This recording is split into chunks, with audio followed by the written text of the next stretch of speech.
Let's do this. All right. So we got the studio set up. We're trying something new. I'm going to try to start introducing Selena to some of my music. Yeah. She doesn't like it much. Anything I have played, old music, she's more like pop music, Yeah. newer country. Dixie Chicks is her country go-to, or Shania Twain. Well, You know, who doesn't like like if that? you put me on country, I'm outlaw country, all this kind of stuff, old stuff, you know what I mean? But old rock, old metal. So what are we getting into today? So today we're going to get into, and I'm sure you've heard this song before, who hasn't? Right. But it's going to be the first introduction to Selena listening to some of my music. We're going to listen to Rush. Rush was formed in the late 60s. Geddy Lee, Alex Lifeson, and Neil Peart, even though the original drummer, I forget his name, but he did the first album. Then after that, in the early mid-70s, after they put out Rush, the second album, Caress of Steel, was Neil Peart. But we're going to get into Rush. Tom Sawyer came out in 1980 when you were 1 year old. But this is my music, and she's going to get a taste of it. Right. She ain't going to like it. This isn't Britney Spears. So let's do it.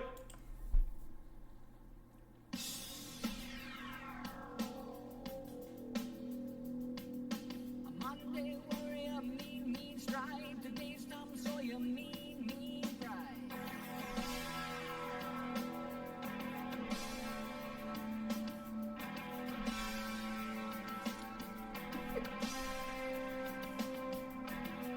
Those finding us for him, don't put him down as arrogant.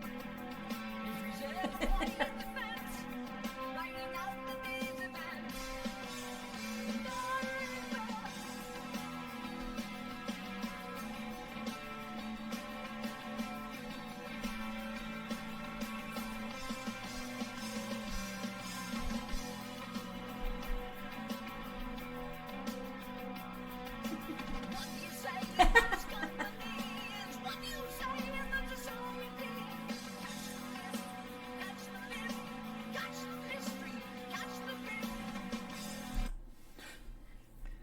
So have you heard this before? I have heard this before.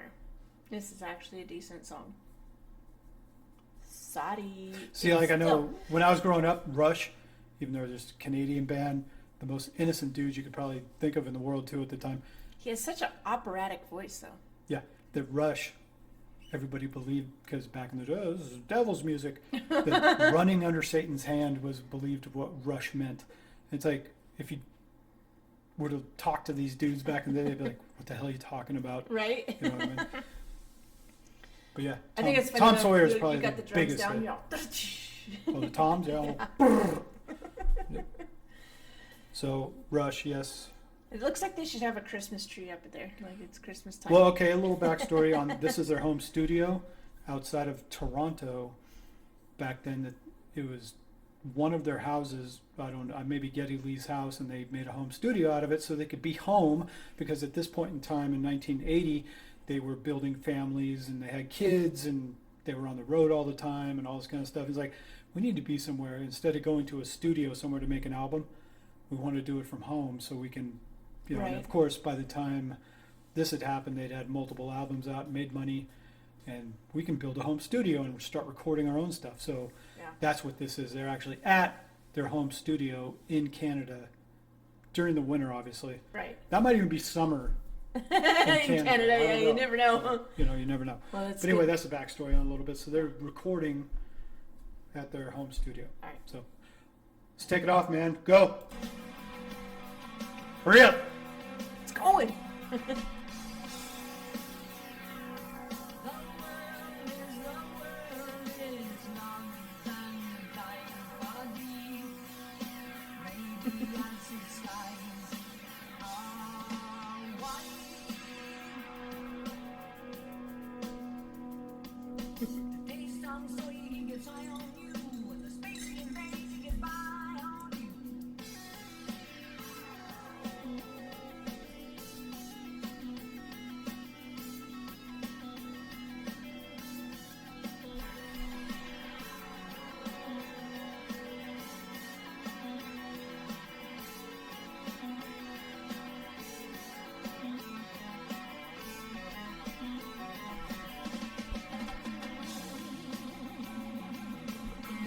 bass. Now, they're getting all super Space Odyssey sounding or something like all Oh, futuristic. you ain't even heard 2112 yet. This is just their most popular stuff. Let me Oh. take you all the way back to 2112 and My Caress of question Steel. is, Necromancer and all that stuff. who is Tom Sawyer and why are they making a song about him? It's one of life's mysteries, I guess. I don't know why Tom Sawyer is the name of this or anything. I don't know. I mean, it goes good, but I don't understand why. Like I said, Alex Lifeson on guitar. He was always underrated as a guitarist, even though the dude shreds. Right. He's easily up there in the top echelon. Geddy Lee on bass, even though his voice always got the attention. Right. But him playing bass, if you like, when we get into, as soon as we hit play Yeah. again, listen to his bass. It's like how groovy up and down, how many chords he's spitting and all this kind of stuff. And Right. of course, Neil Peart is perfection personified. You know, the complexity of their music and the music Right. and the riffs they put out across all three of them, excellent. And then of course Geddy Lee being into playing his keyboards, you know, doing the synthesizers and all this kind of stuff. That everything they did, multi-talented. All right, let's get back into it. Yep.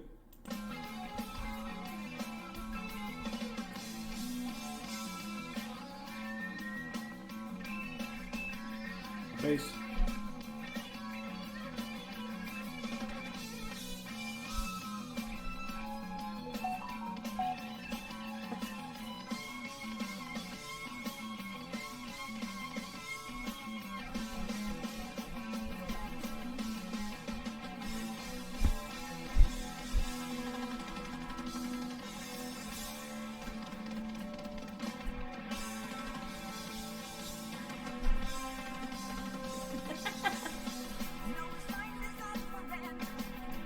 I'm gonna watch out. I'm gonna hit hits.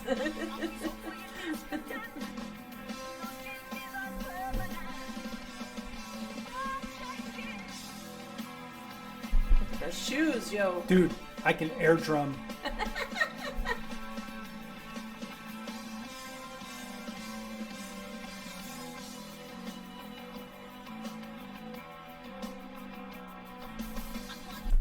No, let's talk about this, okay? So they're going and doing picture in picture in the Picture 80s. in picture in picture in picture in picture. Yeah. In the 80s, man, they were cool back then. That hair, though, looks like a spaniel. Yeah, big old floppy ears. Yeah.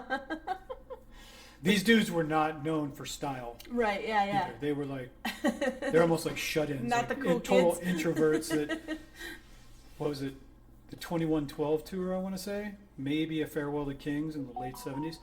They actually wore kimonos, Oh, and everybody was horrible. looking at them like, what the hell are you wearing? They're like, I don't know. We thought kimonos might be cool because like kung fu movies were cool back in Right, the day yeah. or something. And Yeah. they went on tour with Kiss back in the late 70s. They opened for Kiss. right. And of course, Gene Simmons, Paul Stanley, those guys, they were all party animals and just mad pussy hounds and all that kind of stuff. And when the show would be done and they go do their opener for Kiss, they go back up to their hotel room and they're sitting there like reading books. Yeah.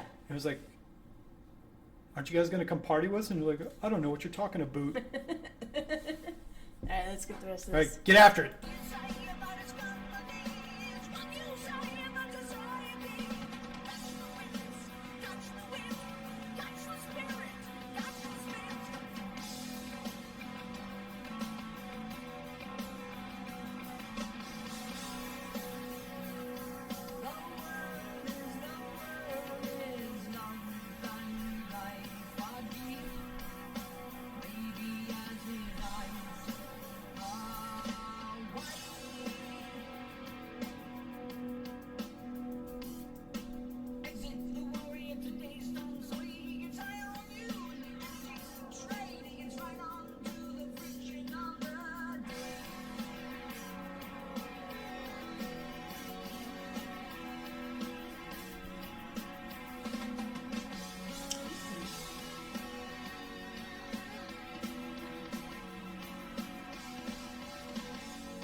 Boom.